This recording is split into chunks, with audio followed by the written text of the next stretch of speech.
शूर्पणखा करूंगी तुम्हारा संहार।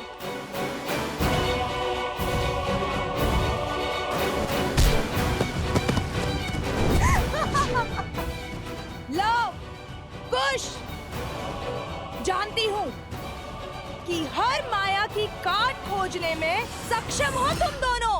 तो तुम हो जिसने हमें पहले भी मारने का प्रयास किया था, और हमने पहले भी तुम्हारे प्रयास को विफल किया था। तुम्हारे कारण मेरे भाई के प्राण संकट में पड़े हैं।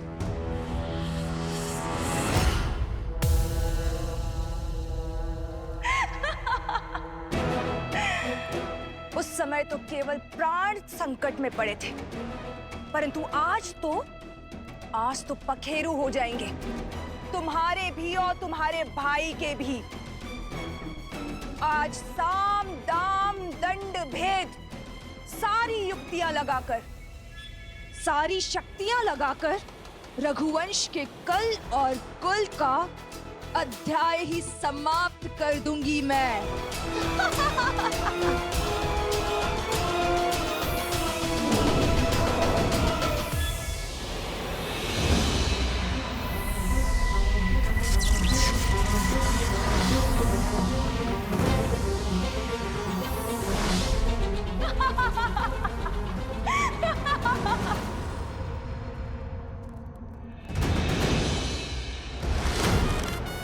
सावधान शूर्पणखा, स्त्री पर वार करना रघुकुल की मर्यादा का संहार है। रोक दो ये दुस्साहस, अन्यथा कहीं हमें भी काका श्री लक्ष्मण की भांति उनके पद चिन्हों पर न चलना पड़ जाए। उदंडी बालक,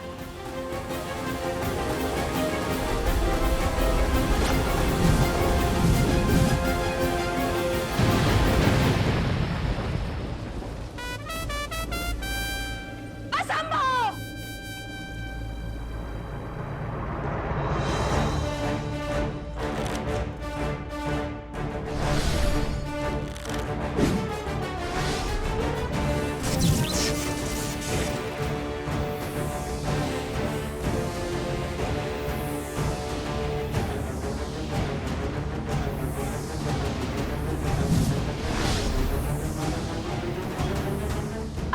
हर मायाजाल का अंत हुआ शूर्पणखा।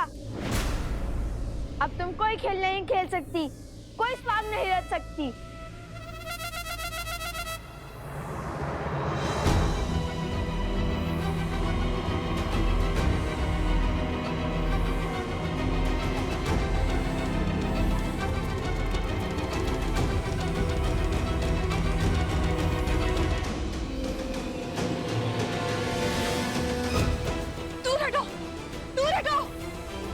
ये स्त्री नहीं, राक्षसनी है। इसका वध इसी क्षण होना चाहिए। मारो इसे। अरे सिया राम के वियोग का कारण भी तो यही है। मारो इसे।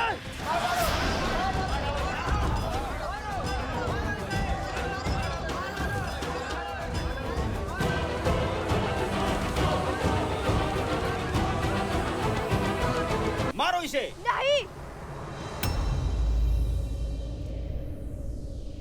माना कि एक राक्षसी है, किंतु है तो एक स्त्री ही ना, एक माता ही ना।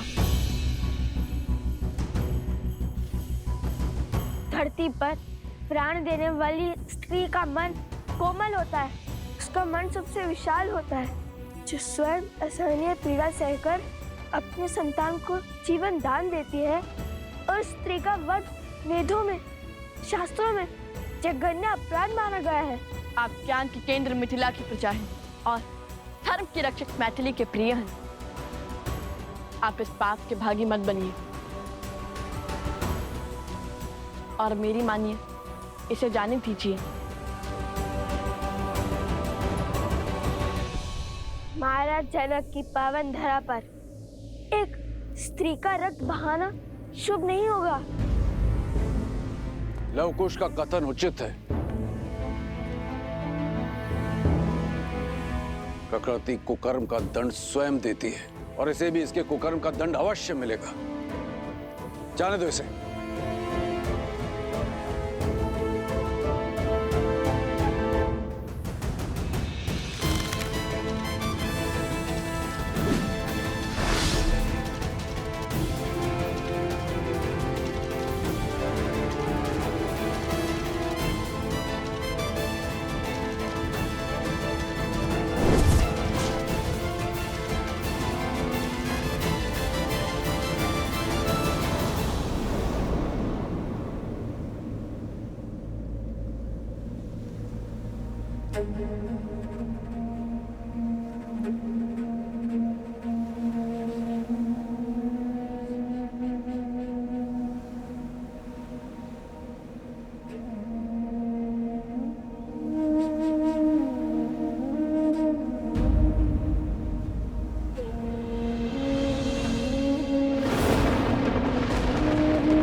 जब ब्रह्मदेव से वरदान प्राप्त करने के बाद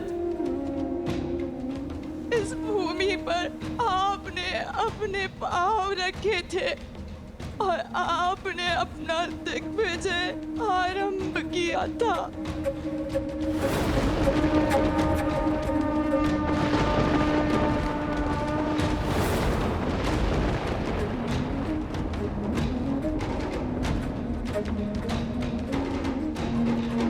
आप मेरे सुख के साथी बने भैया। और मैं आपके काल का कारण बन गई भैया, कारण बन गई। मेरी एक इच्छा की वजह से सब कुछ तबाह हो गया। मैंने अथक प्रयास किए, परंतु मैं जीत नहीं पाई। सत्य कहा था सीता ने कि राम और सीता को पृथक करना असंभव है, और जिसने भी चेष्टा की वो काल का ग्रास बन गया भैया।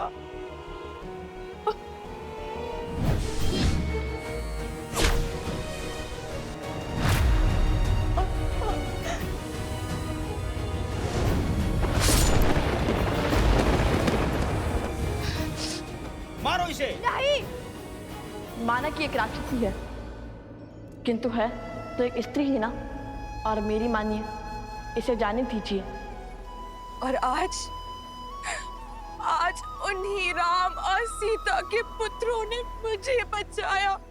जिस राम और सीता को पृथक करने के प्रयास में इस समस्त चक्र का आरंभ हुआ। सत्य कहा था सीता ने कि संसार को दोष देते देते मैं स्वयं के भीतर झांकना तुम भूल ही गई। तुम्हारे हर शब्द की प्रतिध्वनि अभी भी मेरे कानों में गूंज रही है सीता। खेद है मुझे। मेरा परिवार, मेरे कुल का सर्वनाश का कारण मैं बन गई। अब मुझे शीघ्र जाना होगा अपने कुल, अपने भैया दशानंद के पास, ताकि मैं उनसे क्षमा मांग सकूं।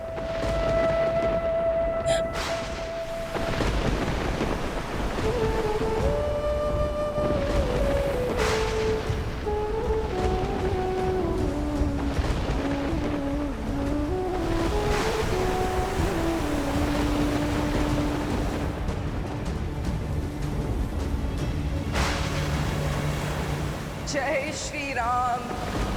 भज मन राम नाम सुखदाई, भज मन राम नाम सुखदाई।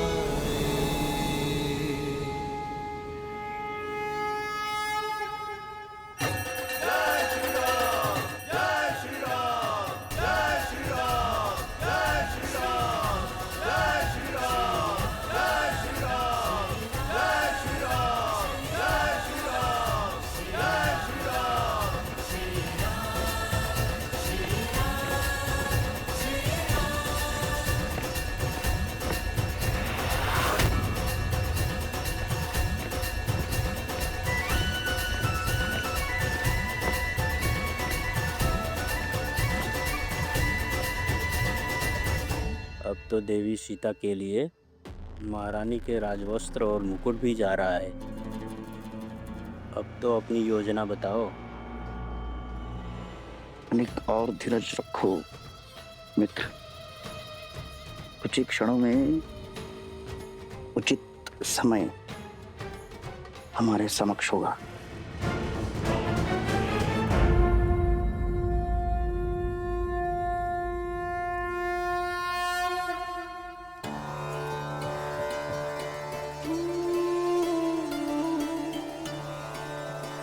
सीता,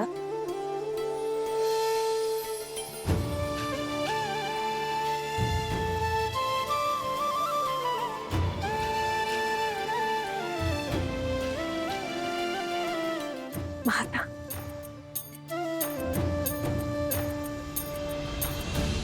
सौभाग्यवती भाव।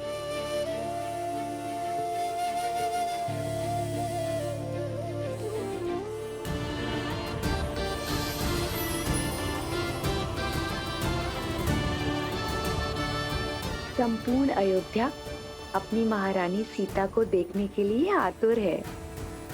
अयोध्या ही क्यों, उसके राजा श्री राम भी पल के बिछाए प्रतीक्षा कर रहे तुम्हारी। क्षण भर दीजिए माता, अपनी अंतिम प्रार्थना संपूर्ण कर मैं सज हो जाती हूँ। माता, क्या हुआ? आपकी आंखों में आंसू क्यों? अरे कुछ नहीं, बस अपने सौभाग्य के आभास हुआ है।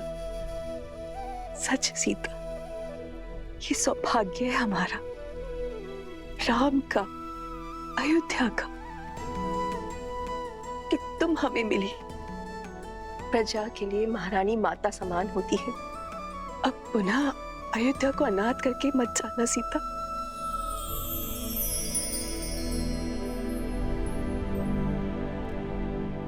धर्म और सत्य के तेज ने अधर्म और असत्य का हर अंधकार मिटा दिया है माता। अब मैं भला इस पावन नगर और अपनी प्रजा से पृथक कैसे हो सकती हूँ? आप अपने मन का हर सत्य, हर चिंता त्याग दीजिए। राजकुमारों के साथ साथ रात्रि में आपको भी अपने हाथों का महाभोज खिलाऊंगी मैं।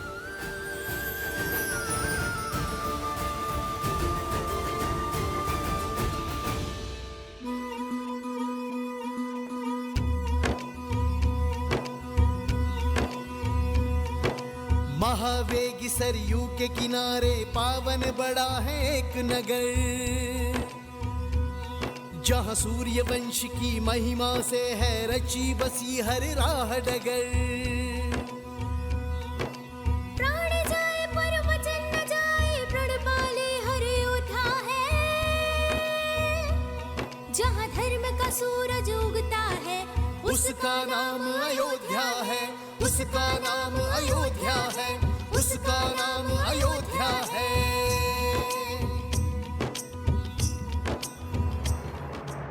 लक्ष्मण कहाँ जा रहे? उन उद्दंडियों को रोकने भैया। अवश्य उचित अवसर की प्रतीक्षा में ही होंगे वो। यदि वो इस सभा में आ गए तो इसीलिए उन पर दृष्टि बनाए रखनी होगी।